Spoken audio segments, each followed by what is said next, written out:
soul in this. With you in grief, Benjamin Netanyahu. Now I have a few comments of my own, but I don't know, maybe it's too cold now. No. Yes. I have to say, 3 weeks ago, I came to Columbus because I was told by everybody that that is his last weeks, Gordy's weeks, maybe the last days. And came on her way, she took me from the airport, she repeated it. So I really had a big problem. I thought, what you're talking about with your great friend and comrade in arms, in what is the last talk in the life. But when I came, I didn't have to choose, because Gordy started, as he always does, exactly from the point on which we stopped talking 2 months ago.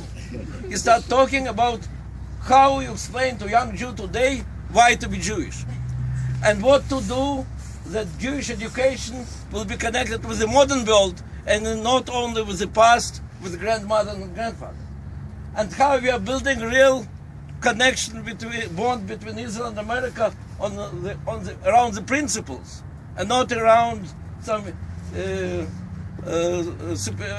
immediate interests, and how you are leading it forward and not from back, and so on and so on. And he's talking, and then he got to talk about my projects as a chairman of Jewish Agency, which he discussed, and he said, yes, it is so important what you're trying to do to encourage new leadership in the communities, and I really want to help you. That's the work, at least for the next 20 years.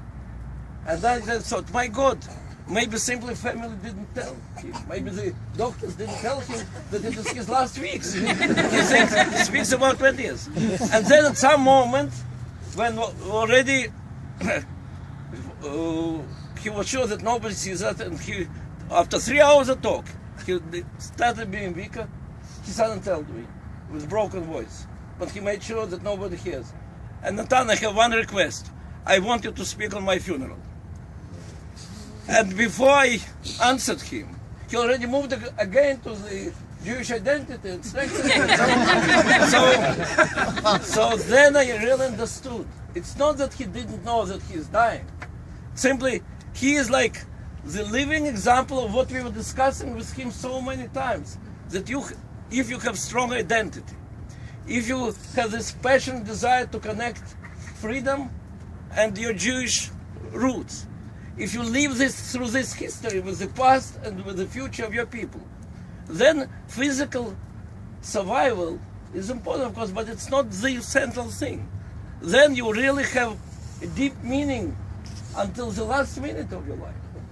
Then you influence not only on your life until the last minute, you influence after this, because you're so passionate about your identity.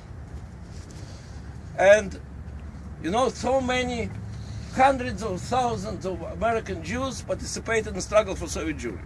They were demonstrating, they were writing letters, they were coming to us in Moscow. By the way, I first met Gordy in 1974 in Moscow. But so hundreds of thousands participated in this struggle. But only very few were thinking all the time strategically. It's not only a struggle for one specific person. Of course it is for one person. Of course it is for one more family. But that's historical struggle between good and evil. And we have to connect it. And we have to feel it. And Gordy was one of very few who felt it. And that's why he was such a match to my wife. That's why when they met, Avital and her late brother Mikhail, when they met first, I think in 1979, they immediately found that they have strategic union. And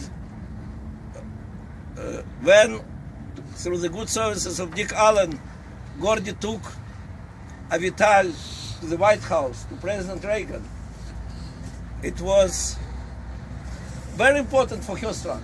It was very important for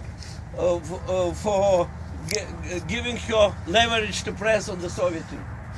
But everybody who read diaries of Reagan and letters of Reagan, letters which he sent after this to Brezhnev, and his speeches, knows how important it became also for Reagan, how important it became for him formulating very clearly his position on struggle against evil empire.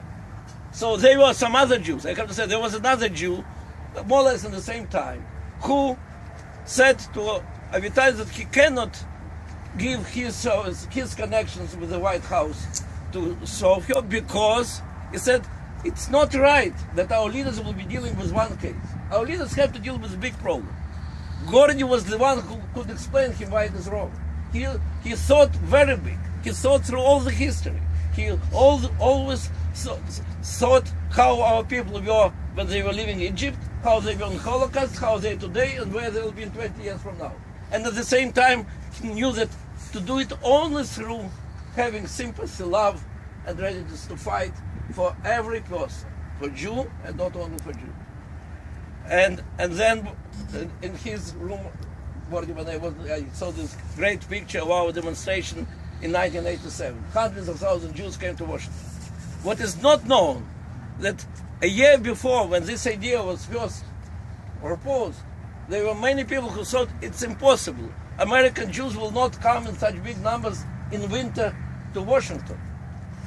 And then Gordy told me, Natan, it's a great idea, but it will never happen.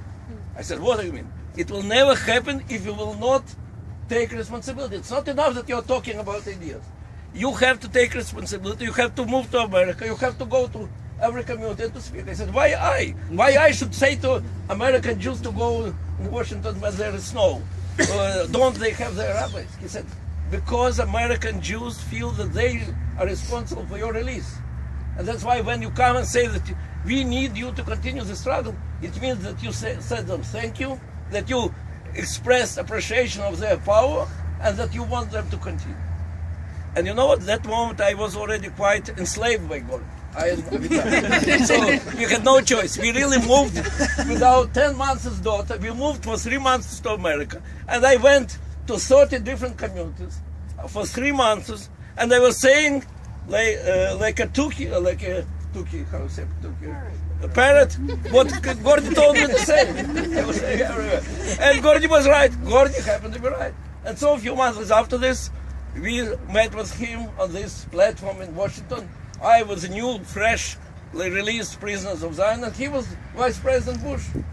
He made sure that Vice President Bush will say all the right things which had to be said to President Gorbachev about opening the gates. And that was our last battle for Soviet Junior. So Gordy was very Jewish in his belief in Jewish education. But he was very American in his belief in leadership, in taking responsibility.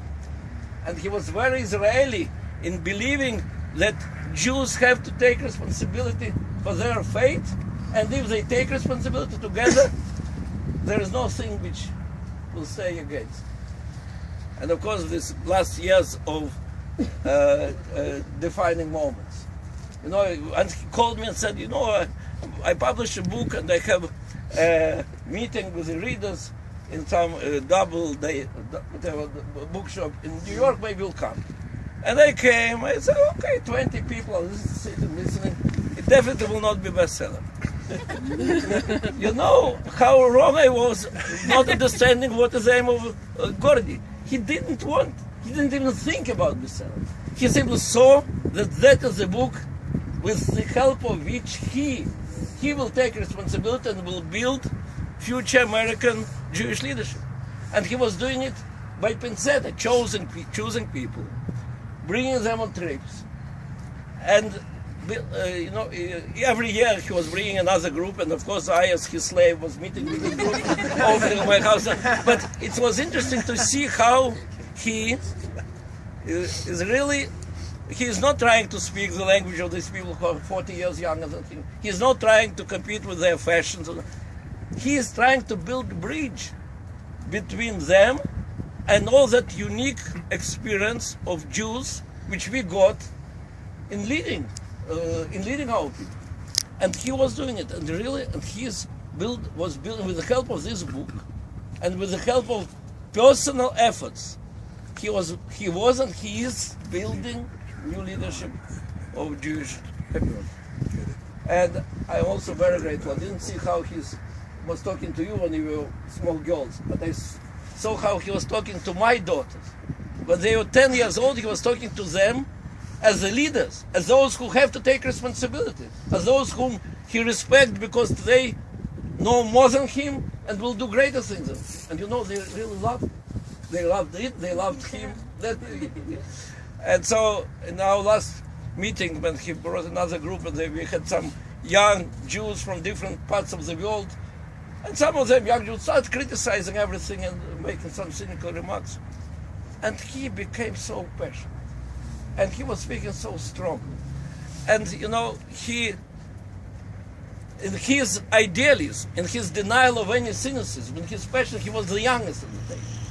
In his wisdom, in his experience, he was the elder of Zion at the table. And his love to all of us, he was our family. That's how he will be always with us. Thank you. Thank you, Natan. Beautiful.